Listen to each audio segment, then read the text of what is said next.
Kanalıma hoş geldiniz.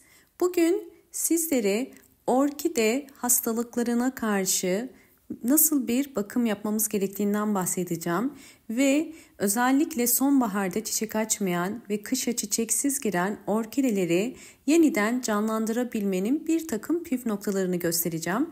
Bunun için doğal bir gübre hazırlayacağım. Birinci tarifim için limon kullanacağım. 2 litre suya ihtiyacımız var. Limonu küçük dilimlere ayıracağım. Limon içerisinde bulundurduğu bol miktarda C vitamini ve antioksidan özelliği sayesinde orkidelerin hem yapraklarının hem de köklerinin yeniden canlanmasına yardımcı olur. Hem de bitkilerinizi böceklerden ve bitlerden korur. Bakın bu şekilde ince bir dilim kestim. Suyun içerisine atıyorum. Toplamda 2 litre suyun içerisine 2 ince dilim atacağım. Ve bunu 1 saat bekleteceğim. 1 saat beklettikten sonra orkidelerinizde kullanacağız. Hangi ülkelerden beni takip ettiğinizi yorumlar kısmına yazarsanız sizlerin nerelerden yazdığınızı görebilirim. Bu da benim için önemli.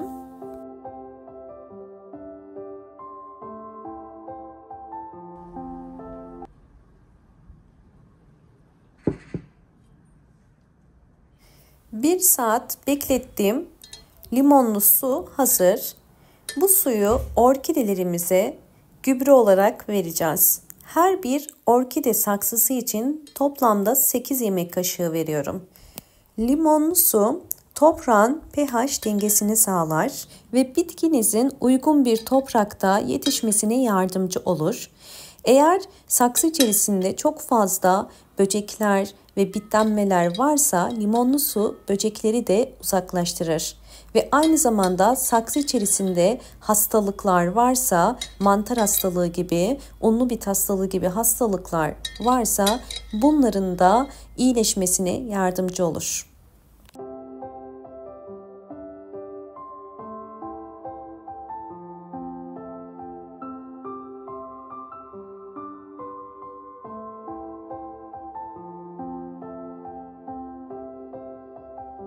Evet, limonlu suyu orkidelere ayda bir kere verdiğiniz takdirde bu şekilde sağlıklı kökleri olur. Sağlıklı kökleri olan bir orkide bol bol yeni yaprak ve çiçek dalı çıkarır. Eğer videomu buraya kadar izlediyseniz ve beğendiyseniz hemen beğen tuşuna basıp kanalıma da abone değilseniz eğer bana destek olmak için abone olabilirsiniz. Videoda yabancı dillerde seslendirme özelliğini açmadıysanız hemen aktif konuma getirerek kendi ana dilinizde videolarımı izleyebilirsiniz. Şimdi yapmamız gereken bir limonu 1 çay kaşığı kadar sıkıyoruz. Yani toplamda 1 çay kaşığı kadar limon suyunu 200 milim suyun içerisine koyacağım.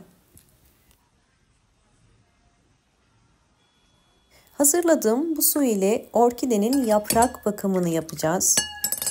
Orkidelerinizde eğer yaprak hastalıkları varsa mutlaka limon suyunu kullanın. Elimde gördüğünüz orkidenin bakın yaprak altlarında bu şekilde lekelenmeler var. Bu orkidede bir böceğin olduğunu gösteriyor. Bazen tilis böceği gibi ya da kırmızı örümcek gibi böcekler orkidenin yapraklarının bu şekilde delik deşik edebiliyorlar. Bunlardan uzaklaştırmak için hemen hazırladığımız limon suyuna bir pamuğu batırarak orkidemin bütün yapraklarını hem üstten hem de alttan siliyorum.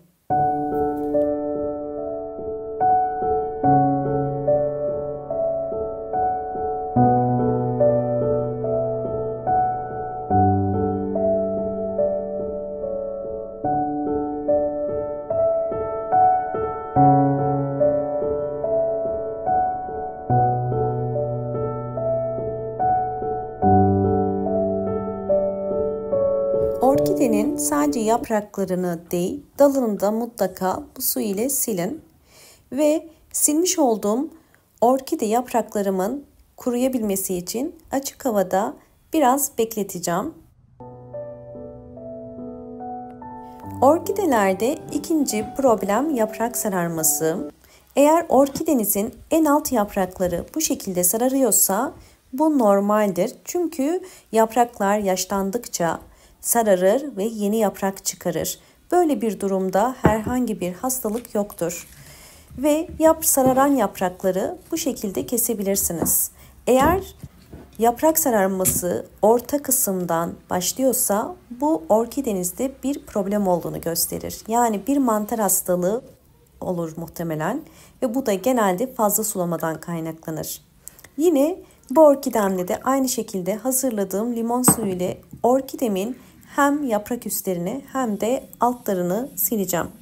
Bu işlemi ayda bir kere uygulayabilirsiniz. Özellikle orkidenizin hasta olup olmadığını yaprak altına bakarak anlayabilirsiniz. Bu yüzden ayda bir kere orkide yapraklarını alttan sildiğiniz zaman orkidenizde oluşabilecek erken hastalıkları da önlemiş olursunuz.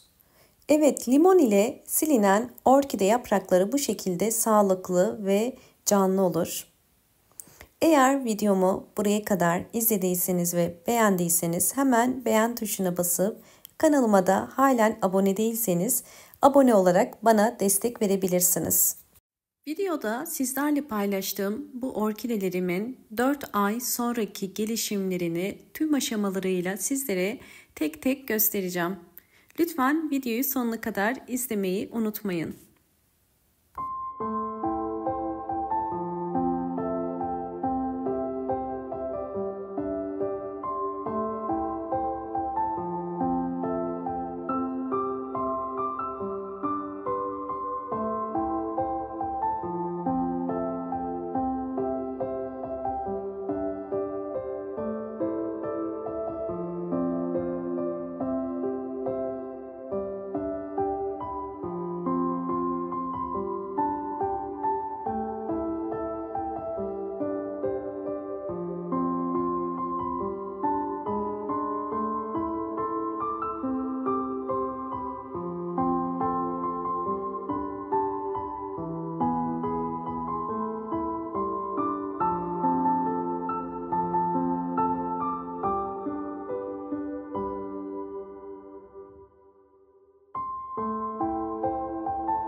Sizlerle ilk iki orkidemin 4 ay içerisindeki gelişimlerini gösterdim. Gördüğünüz üzere 4 ay sonunda bol bol yeni kökler çıkarıyor.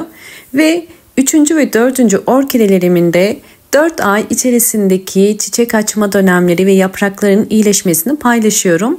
Umarım bu videom sizler için faydalı olmuştur.